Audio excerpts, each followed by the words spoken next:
Is anybody surprised that right after the ending of the ceasefire, the Israeli government kills a bunch more innocent Palestinians? Foreign correspondent Raf Sanchez in Tel Aviv, joining us from a square where the families of hostages gather. So, Raf, what are we seeing now that the bombing campaign has resumed? And is it clear where Palestinians are supposed to flee to now? Well, Joe, as you just heard, it is a desperate and deadly situation inside of Gaza this morning. The Palestinian Health Ministry in Gaza, which is controlled by Hamas, says at least 32 people have been killed since the ceasefire broke down, since Israeli airstrikes began.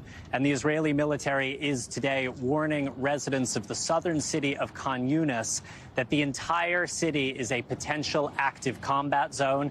It is urging them to flee south, closer to the Egyptian border, to the area of Rafah, which is significant. What's the point in fleeing anywhere when the Israeli government is just going to bomb anywhere and everywhere in Gaza, even UN shelters? Significant, Joe, because the Israeli military was at first telling people to flee from the north to Khan Yunis.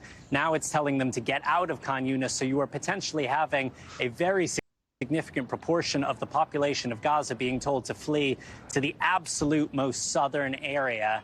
Now, this is a brutal end to a truce that lasted 7 days and a couple of minutes. Both sides blaming each other for not extending the deal, but Israel says Hamas or other Palestinian militant groups inside of Gaza began firing rockets at about 6 a.m. local time. So that is about 1 Is there any evidence of that? hour before the ceasefire was due to begin, Israel resuming its airstrikes shortly after 7 a.m. And as we've seen during the week, there has been more aid getting into Gaza. It is a fraction of what is needed.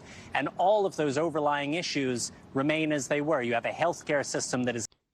And according to the Israeli government and many other Zionist supporters, all these kids are considered terrorists.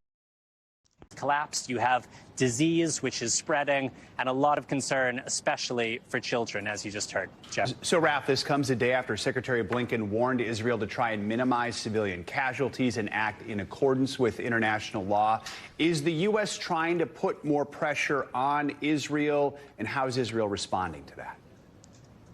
I mean, if the U.S. government actually wanted to put pressure on the Israeli government, they would revoke any aid to the Israeli government. So we are seeing a shift in tone from the Biden administration. They are still saying that Israel's military campaign to remove Hamas is a legitimate military objective, but you are hearing much more emphasis now.